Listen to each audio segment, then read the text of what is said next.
2 weeks before my wedding, I found a receipt that shattered everything. My fiancée was lying, but when I discovered what her 18-year-old daughter was doing with the same man, that's when I planned the perfect revenge. 2 years later, she hunted me down. What I showed her left her speechless. My name's Dalton Wells. I'm 41 years old, and up until recently, I thought I had my life figured out. I've been running Wells Ironworks here in Birmingham, Alabama, for the past 15 years. Started with nothing but a beat-up welding torch and a dream to create something beautiful with my hands. Now I've got a shop that produces some of the finest custom wrought iron gates and railings in the Southeast. Politicians, celebrities, old money families, they all come to me when they want something that'll last generations. The work's honest and hard. Every morning, I fire up the forge, heat the metal until it glows orange hot, and shape it into something meaningful. There's something pure about taking raw iron and turning it into art that'll outlive us all. My hands are permanently stained with soot and metal shavings, but that's the price of craftsmanship. I met Brandy at a charity auction 2 years ago. She was bidding on one of my pieces, a decorative garden gate I'd donated to raise money for the local children's hospital. Blonde hair, green eyes, and a smile that could light up a room. She had this confidence about her, like she belonged wherever she was standing. Turned out she was a real estate agent specializing in historic properties downtown. Smart woman, knew her business inside and out. We hit it off immediately. I was a widower. Lost my first wife Sarah to cancer when my boy Dennis was just 8. Been raising him alone for 7 years, and it wasn't easy. Brandy had her own story. Divorced from some hotshot lawyer, raising her 18-year-old daughter Scarlett on her own. 2 broken people trying to build something whole together. The courtship was old-fashioned. Dinner dates, long walks through the historic district, Sunday afternoons at the farmer's market with the kids. Brandy appreciated the simple things, watching me work in the shop, helping Dennis with his homework, planning family barbecues. For the first time since Sarah died, I felt like I was part of a real family again. Dennis took to Brandy right away.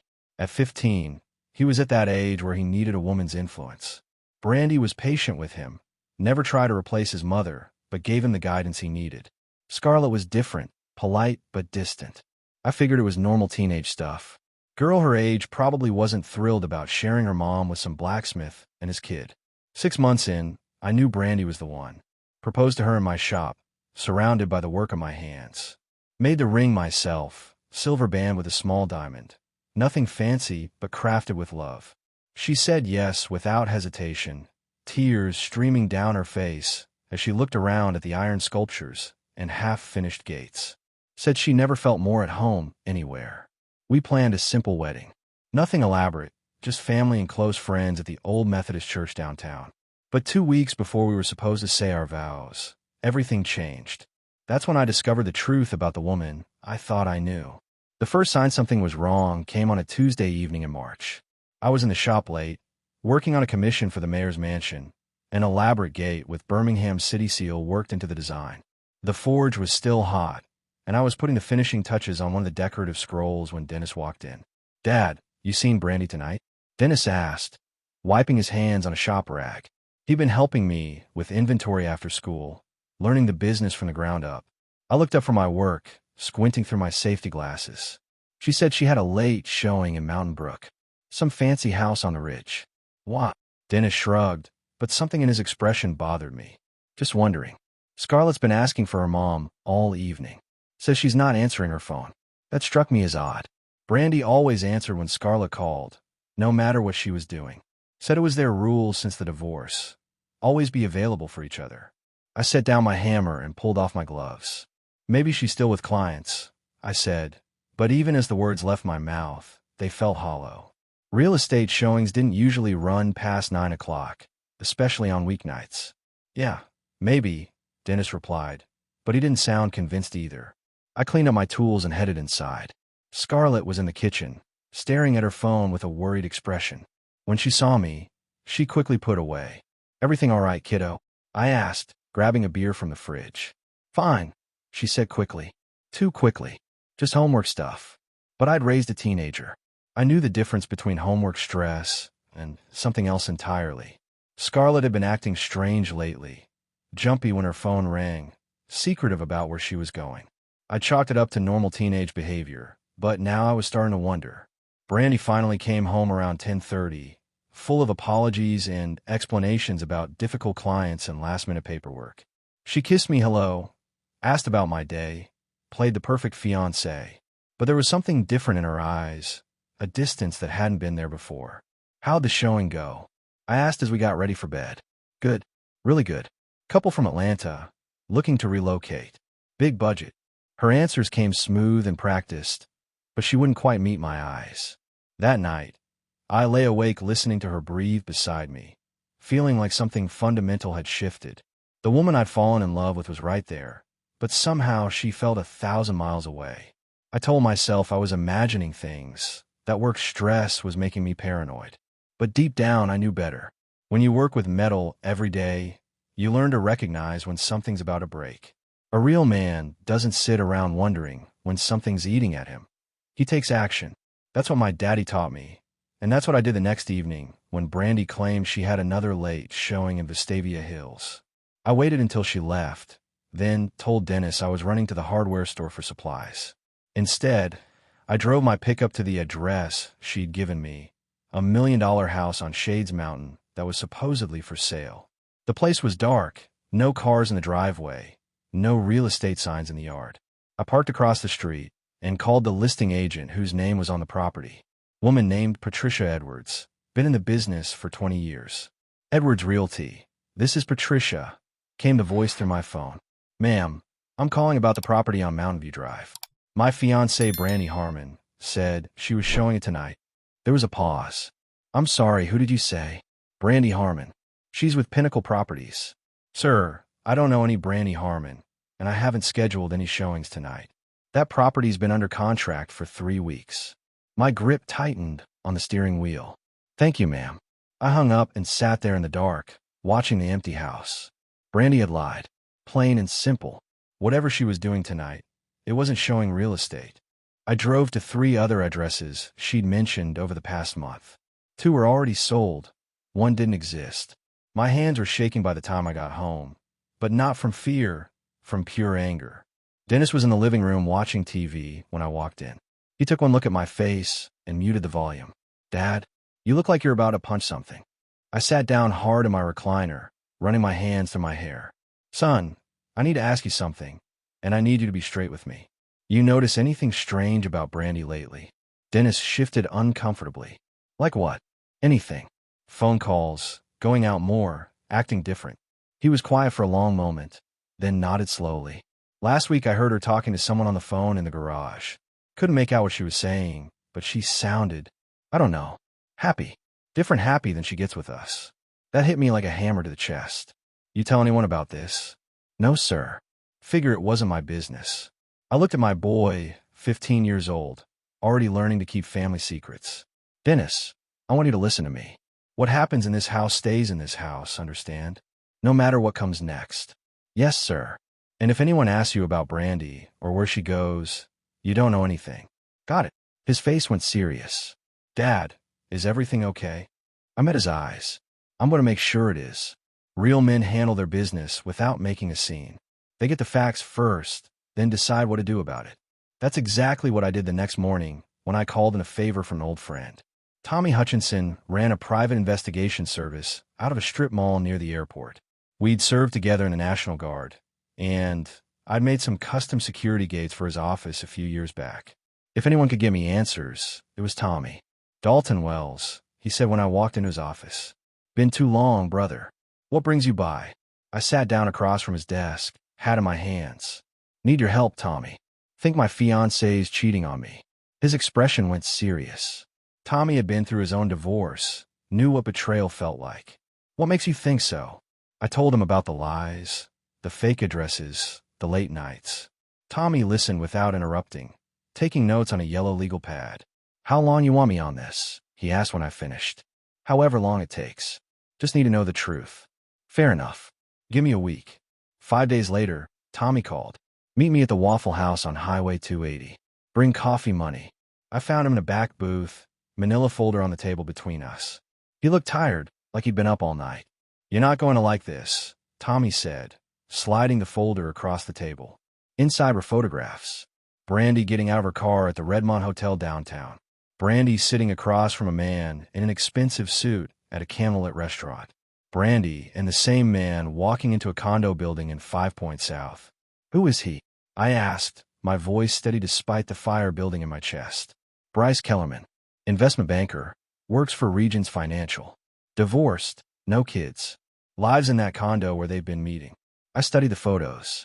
The man was younger than me, probably early 30s, with the soft look of someone who'd never worked with his hands. Everything about him screamed money and privilege. How long? I asked. Best I can tell, about 4 months. Started right around the time you two got engaged. For months. While I was planning our wedding, she was planning something else entirely. I closed the folder and looked at Tommy. There's more, he said quietly.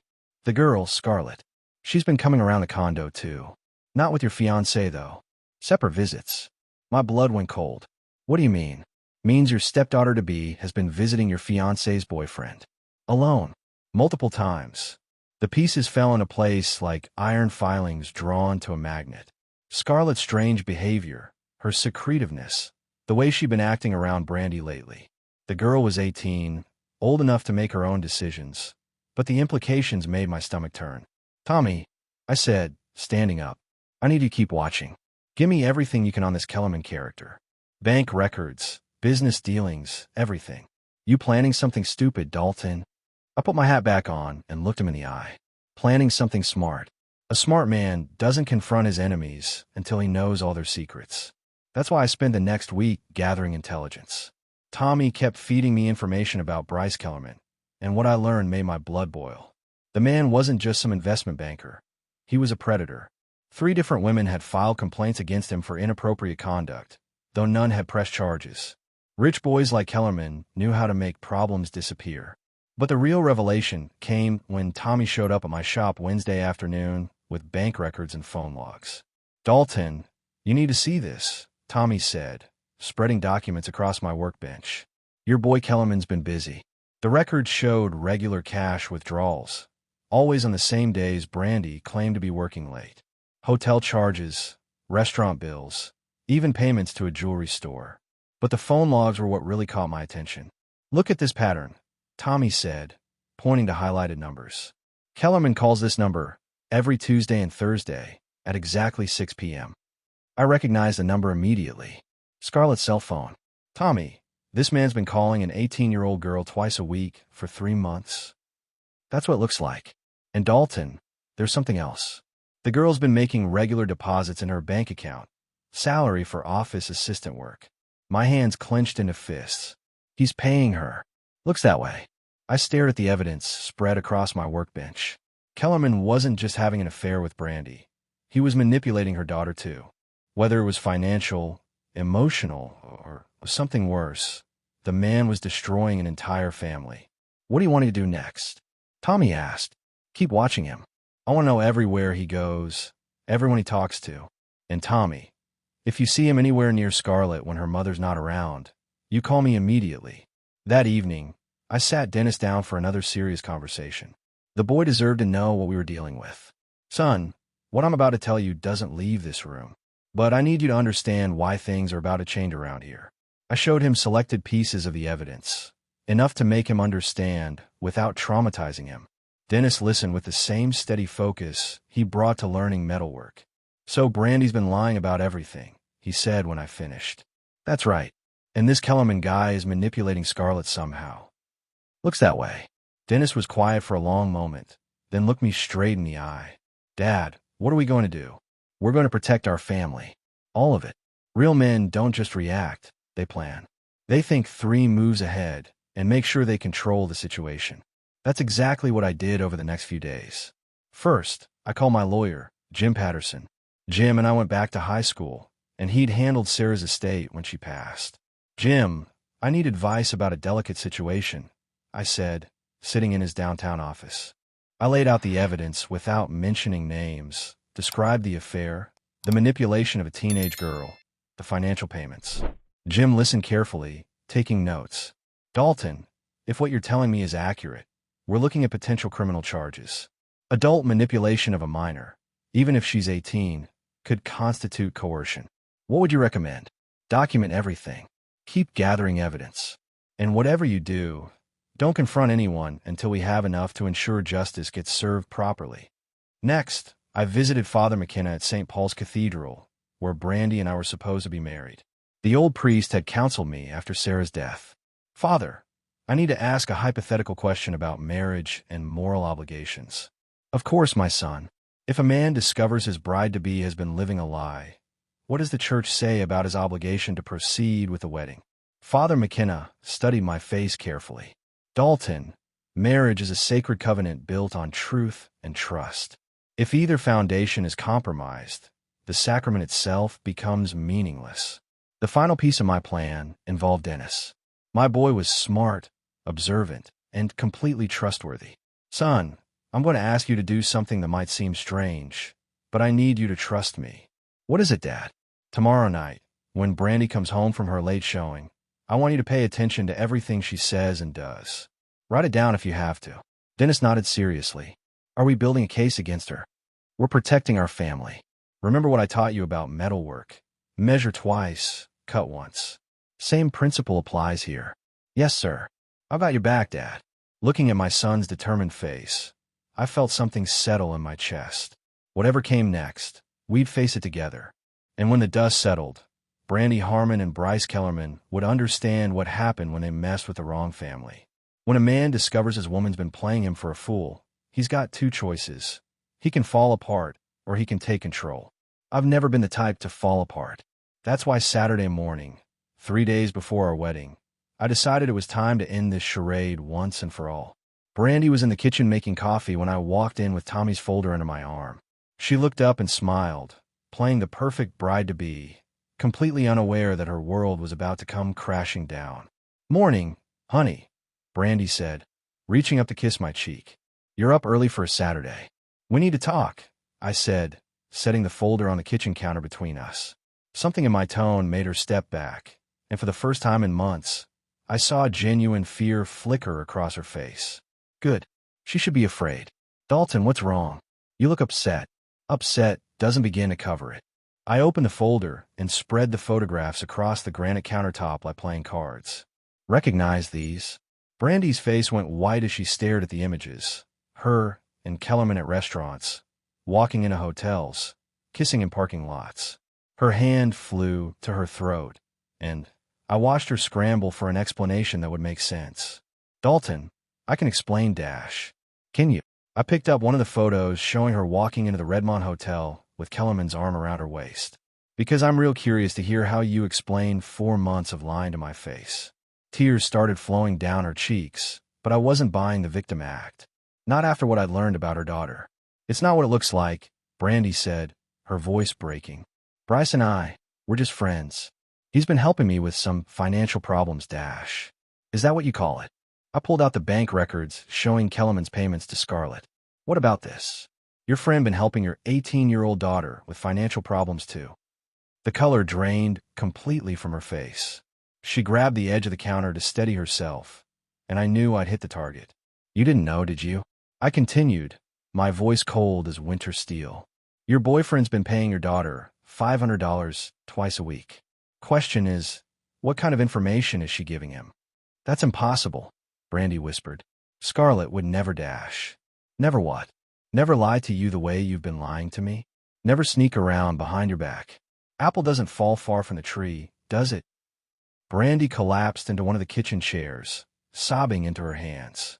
Part of me wanted to comfort her, to find some way to make this right. But the bigger part, the part that remembered 4 months of lies and betrayal, stayed stone cold. Dalton, please, we can work this out. I made a mistake, but we can fix this. I love you. No, you don't. I gathered up the photographs and put them back in the folder. If you loved me, you wouldn't have been in another man's bed while I was planning our future. What are you going to do? I looked at the woman I'd thought I knew, sitting broken in my kitchen, and felt nothing but disgust. I'm going to give you a choice. You can call off this wedding yourself and walk away with some dignity, or I can do it for you in front of 200 people at the altar. You wouldn't. Try me. She stared at me for a long moment, then nodded slowly. What about Scarlett? What about everything? That's between you and your daughter. But Brandy, if I find out that man has hurt that girl in any way, your problems with me will be the least of your worries. I walked to the door, then turned back one last time. You've got until tonight to make your decision. After that, the choice gets made for you. A man's word is his bond, and when I told Brandy she had until Saturday night to call off the wedding, I meant it. But I wasn't going to sit around waiting to see if she'd do the right thing. Real men prepare for every possibility. Sunday morning dawned clear and beautiful. Perfect weather for a wedding that wasn't going to happen. I was in my shop by 6 a.m., putting the finishing touches on a wrought iron cross I'd been making for Sarah's grave. Seemed fitting to be working on something meaningful while my second chance at marriage burned to the ground. Dennis found me there around 8, still in his pajamas and looking worried.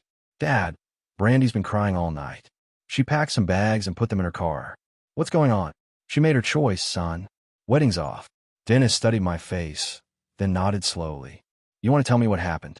I set down my tools and looked at my boy, 15 years old, but already understanding that sometimes life kicks you in the teeth. Remember what I told you about trust being the foundation of everything? Yes, sir. Well, turns out some people build their foundations on quicksand. So what happens now? Now we go to the church and tell everyone to go home.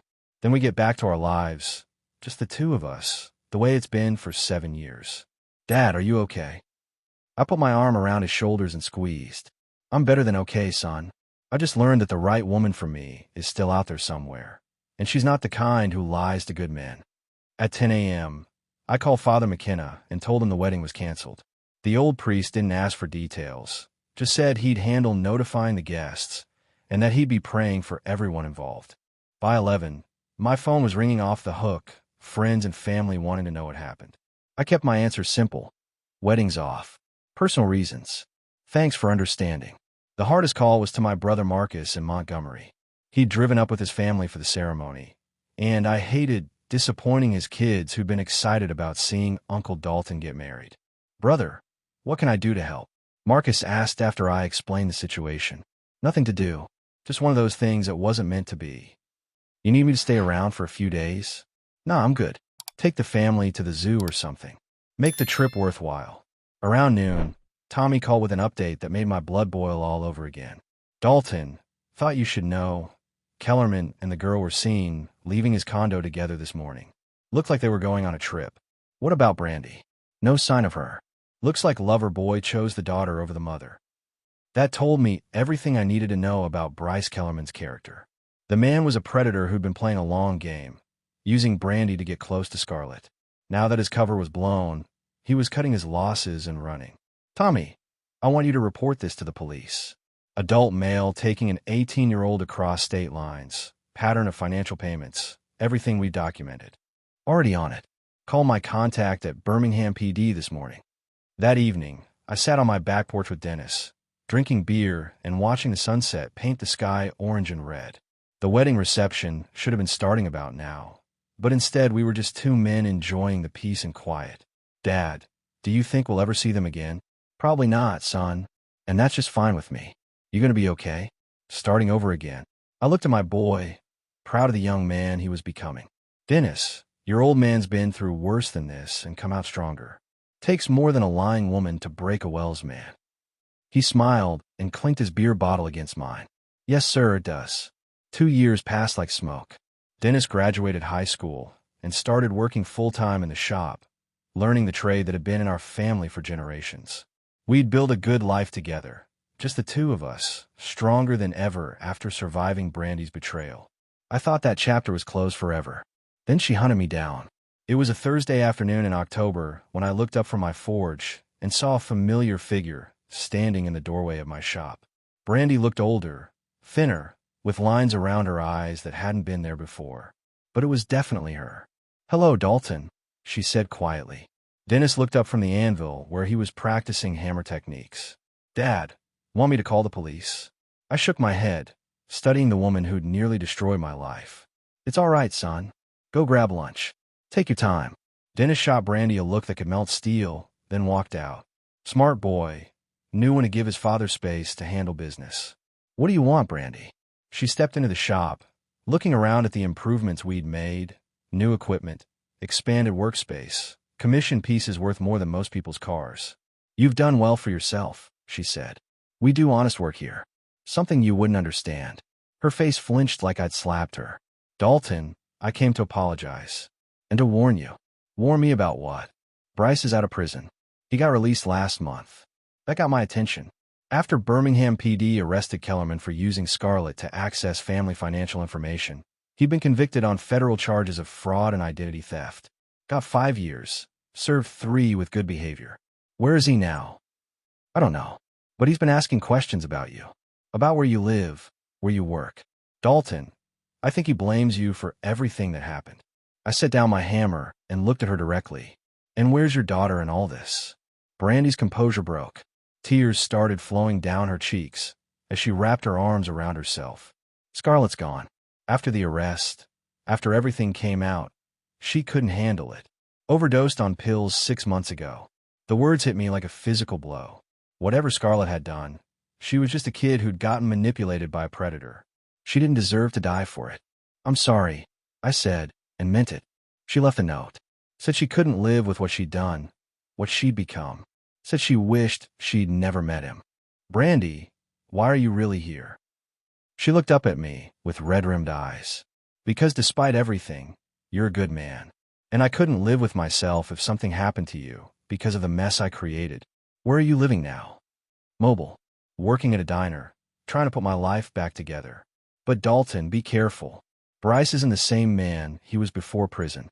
He's different. Angry. She turned to leave, then stopped at the doorway.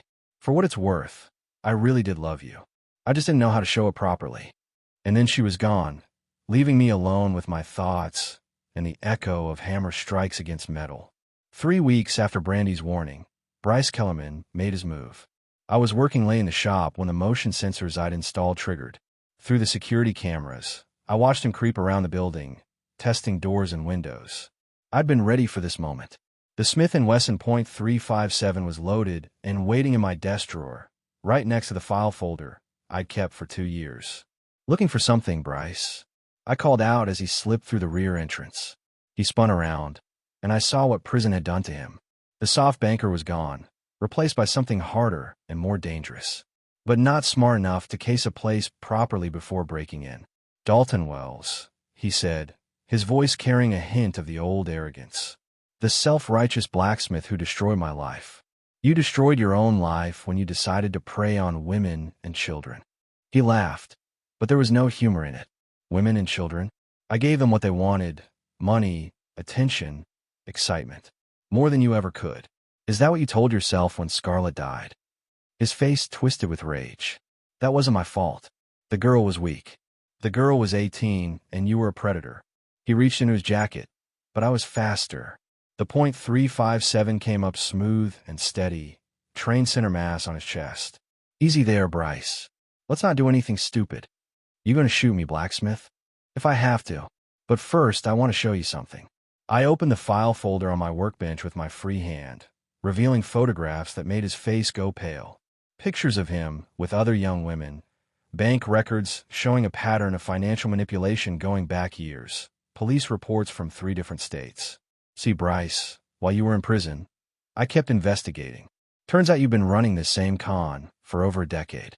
FBI's real interested in talking to you about it. His eyes darted between the gun and the evidence, and I watched the old fear creep back into his expression. That's right, I continued. Every victim you thought you'd silenced, every crime you thought you'd gotten away with, it's all here. And tomorrow morning, it's all going to the federal prosecutor. You can't prove anything. Actually, I can. See that red light? I nodded toward the corner where a security camera was recording everything. That's live streaming to a server in my brother's house. Even if you kill me, this conversation's already been recorded. The fight went out of him like air from a punctured tire. He slumped against the workbench, suddenly looking older than his years. What do you want? I want you to disappear. Tonight. Forever. Because if I ever see you again, if you ever come near anyone I care about, I won't call the FBI. I'll handle it myself. Bryce Kellerman looked at the evidence, looked at the gun in my steady hand, and nodded slowly. Fine. You win. No, I said, watching him walk toward the door. Scarlett won. Justice won. I just made sure it happened. After he left, I called my brother Marcus and told him to expect a package. Then I called Dennis, who was staying at a friend's house for safety. Dad, everything okay? Everything's fine, son. Storm's passed. Time to get back to living. 2 months later, I read in the paper that Bryce Kellerman had been found dead in a hotel room in Nevada. Apparent suicide, the article said. Left a note confessing to multiple crimes.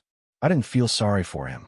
Some men choose darkness, and eventually it consumes them. As for me and Dennis, we kept building things that would last. Honest work, honest lives, honest relationships. And if another woman came along who appreciated those values, well, we'd see. But first, she'd have to prove she understood that a Wells man's trust, once broken, could never be earned again.